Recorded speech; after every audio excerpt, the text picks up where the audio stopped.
मित्रांनो, आनंदी या मालिकेत आपल्याला जबरदस्त असा ट्विस्ट पाहायला मिळणार आहे। तर मित्रांनो, आतापर्यंत आपण पाहिलंच आहे की सगळं काही सत्य समोर आल्यानंतर मुलांनी मात्र खूपच मोठा गोंधळ घातलेला आहे। त्यामुळे आनंदीने मात्र खूप मोठा निर्णय घेतलाय, म्हणजे या बाप लेकांमध्ये दुरावा येऊ नये म्हणून तिने कायमचं युगंधरच्या आयुष्यातून निघून जाण्याचा निर्णय घेतलेला आहे। आणि त्याच वेळेला आनंदीच्या बाबतीतली एक सगळ्यात मोठी गोष्ट पृथ्वीला समजली आहे, ती म्हणजे आनंदीचं ओरिजिनल लेटर पाहिल्यानंतर पृथ्वीला कळलेलं आहे की आनंदी खोटी नव्हती तर ती खरी होती। आणि मग त्यानंतर अजून काही गोष्टी ज्या आनंदी बद्दलच्या आहेत ते म्हणजे शिल्पाने सांगितल्यात, त्यामुळे तिने मुलांना शिल्पावर विश्वास ठेवणं भाग पडले। ज्या वेळेला मात्र आनंदी कायमचं घर सोडून जात असते, त्याच वेळेला पृथ्वी, मिताली आणि प्रांजल जी माफी मागत तिला थांबवत असतात। तर मित्रांनो, हे सगळं काही सत्य त्यांच्या समोर कसं आलं, हे सगळं काही आज आपण या व्हिडिओमध्ये जाणून घेणार आहोत। त्यामुळे व्हिडिओ अजिबात स्किप न करता शेवटपर्यंत नक्की पहा आणि चॅनलवरती नवीन असाल तर चॅनलला नक्की सबस्क्राईब करा। चला तर मग व्हिडिओला सुरुवात करूया। आता युगंधर मात्र खूपच चिडलेला असतो। युगंधर पृथ्वीला म्हणू लागतो की पृथ्वी, बस झालं, आतापर्यंत तुम्ही माझ्यावर जे काही आरोप केले ते सगळं काही मी सहन केलं, पण यापुढे आनंदीच्या बाबतीत मी एक शब्द सुद्धा ऐकून घेणार नाहीये। हो, मी लग्न केलं आनंदीशी आणि ती माझी बायको आहे। आता तिच्यावरती कुठलेही आरोप झालेले मी सहन करणार नाही, कारण हे माझं कर्तव्य आहे। आणि इथून पुढे तुम्ही आनंदीवरती चिखलफेक करायची नाही। त्यावरती मुलं म्हणू लागतात की बरोबर आहे, म्हणजे तुम्ही आमच्या आईला विसरून या मुलीशी लग्न केलं आणि आम्हालाच सांगता की मी माझ्या बायकोबद्दल काहीच ऐकून घेणार नाही। तुमचं पहिल्या बायकोवरचं प्रेम गेलं तरी कुठे, म्हणजे तुमची पहिली बायको तडफडून मेली तरी सुद्धा तुम्हाला कामातून फुरसत मिळाली नाही आणि तुम्हाला आता कळवळ आलाय का? त्यावरती आनंदी म्हणू लागते की अरे पृथ्वी, हे काय बोलतोयस तू? मालक ताईंच्या मनामधील समिधा ताईंची अजूनही जागा कुणीच घेऊ शकलेलं नाहीये। पृथ्वी, तुला माहिती नाहीये, मालक साहेबांनी मला अजूनही बायकोचा दर्जा दिलेला नाहीये। त्यांच्या मनात अजूनही समिधा ताईच आहेत। आणि म्हणूनच पृथ्वी, मी तुला जे काही सांगते ना ते तू नीट ऐकून घे। तुला खरंच सांगते की मालक साहेबांना मजबुरीमुळे माझ्याशी लग्न करावं लागलं। त्यांनी माझ्याशी लग्न करून मला न्याय दिला। पृथ्वी, तू उगाचच या सगळ्यामध्ये गैरसमज करून घेतोय। त्यावर पृथ्वी मात्र खूपच चिडलेला असतो। पृथ्वी म्हणू लागतो की गैरसमज कसला गैरसमज, म्हणजे हे मुलीच्या वयाच्या मुलीशी लग्न करतायत। आता आनंदी मात्र खूपच चिडलेली असते। आनंदी म्हणू लागते की खबरदार, मालक साहेबांबद्दल एक शब्दही मी आता ऐकून घेणार नाहीये। मी माझ्या वडिलांना काही बोलू शकतो, तुला मध्ये येण्याचा अजिबात अधिकार नाहीये। त्यावरती आनंदी म्हणू लागते की आहे पृथ्वी, तो अधिकार मला आहे, कारण मी मालक साहेबांची पत्नी आहे। आणि काही झालं तरी तुम्ही त्यांच्याबद्दल काही बोललात ना तरी मी ऐकून घेणार नाही म्हणजे नाही। आनंदी म्हणू लागते की हे बघ, तुला माहिती नाही की आमचं लग्न कुठल्या सिच्युएशन मध्ये झालं होतं। आनंदी मात्र घडलेला संपूर्ण प्रकार सांगू लागते की त्यांचं कुठल्या परिस्थितीत लग्न झालं।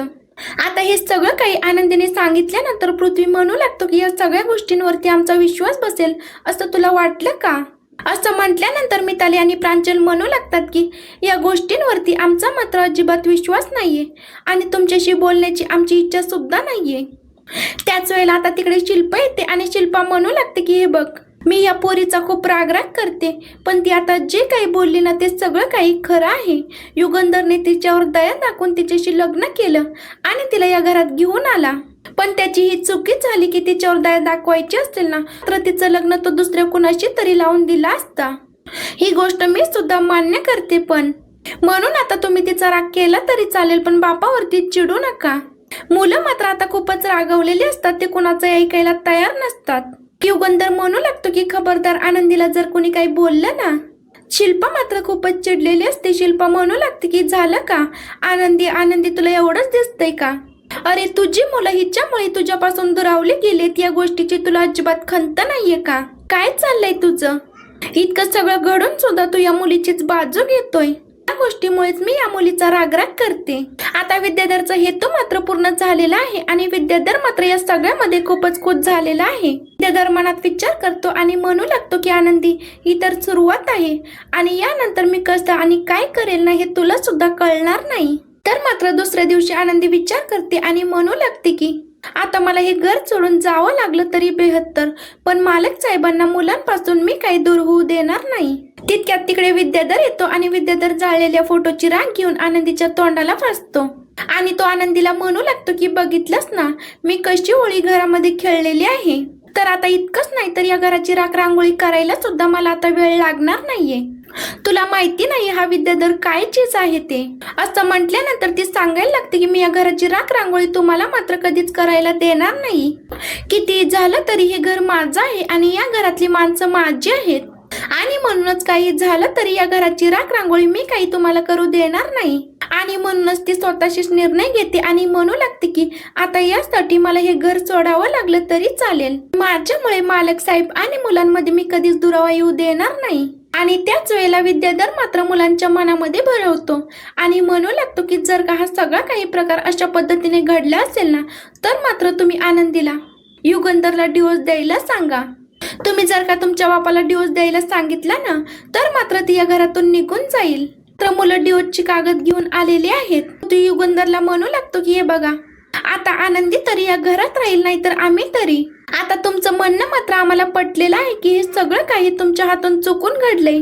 म्हणजे तुमच्यावर तशी वेळ आली होती की आनंदीशी लग्न करायची. ते सगळं काही आम्ही मान्य केलंय आणि या सगळ्यामध्ये अशी एक गोष्ट आहे तुम्हाला जर का वाटतंय ना तुम्ही चुकलात म्हणून तर मात्र एक गोष्ट करा तिला डिवोर्स द्या. डिवोर्स पेपर आम्ही तयार करून आणलेले आहेत. त्यावरती युगंधर म्हणू लागतो की पृथ्वी हे काय बोलतोयस तू. हे मात्र मी करू शकत नाहीये. त्यावरती पृथ्वी म्हणू लागतो की बरोबर आहे या सगळ्यामध्ये तुम्हाला आमची काहीच किंमत नाहीये पण ही मुलगी मात्र तुमच्यासाठी खूप महत्वाची झालीये. त्याच वेळेला आनंदी समोर येते आणि आनंदी म्हणू लागते की एक मिनिट मालक साहेब मला काहीतरी बोलायचं आहे. ती म्हणू लागते की मालक साहेब माझ्यामुळे तर घरातील वाद थांबणार असतील ना तर मात्र मी हे घर सोडायला 100% तयार आहे. कुठल्याही परिस्थितीत मी मात्र इकडे थांबणार नाही. तेव्हा युगंधर म्हणू लागतो की आनंदी हे काय बोलतेस तू. तर आनंदी म्हणू लागते की नाही मालक साहेब मी त्या डिवोर्स पेपरवर सह्या करायला तयार आहे. त्यावरती पृथ्वी म्हणू लागतो की या डिवोर्स पेपरवरती सह्या करून आज संध्याकाळपर्यंत तू हे घर सोडून निघून जायचं. आता आनंदी मात्र डिवोर्स पेपर बघत असते. तर इकडे मात्र पृथ्वीला विद्याधरच्या रूम मध्ये ते लेटर सापडतं जे लेटर आनंदीने लिहिलेलं असतं. त्याच वेळेला ही लेटर त्याच्यापर्यंत पोहोचवणारी व्यक्ती म्हणजे दुसरी तिसरी कुणी नसून ती शिल्पा आहे. ज्या वेळेला तो ही लेटर वाचतो तेव्हा मात्र त्याला खूप मोठा धक्का बसतो. म्हणजे आनंदी दोषी नव्हती. म्हणजे आनंदीला या सगळ्यामध्ये विद्याधर काकांनी अडकवलेलं आहे हे मात्र त्याला समजलं आहे पण तोपर्यंत खूप उशीर झालेला असतो. आता आनंदीने मात्र पेपरवरती सह्या केल्यात आणि आनंदी हे घर सोडून जायला निघाली आहे. आता त्याच वेळेला पृथ्वी आनंदीची बॅग हातात घेतो आणि म्हणू लागतो की थांब आनंदी तू खरी आहेस हे मला समजलेलं आहे. त्याच वेळेला तिकडे युगंधर आलाय आणि विद्याधर सुद्धा तिकडे आलेला आहे. विद्याधर म्हणू लागतो की काय रे पृथ्वी हे काय बोलतोयस तू. असं म्हटल्यानंतर पृथ्वी म्हणू लागतो की काका बास कर. तू हे सगळं काही जे काही केलेलं आहेस ना ते मात्र फारच चुकीचं केलेलं आहेस. तूच हे सगळं काही घडून आणलंयस ना तूच ती चिठ्ठी पळवलीस आणि आनंदीला तूच या सगळ्यामध्ये अडकवतोयस ना. मला समजलं आहे की आनंदी खरी आहे. खबरदार जर का तू आमच्या वाटेला जाण्याचा प्रयत्न केलास तर.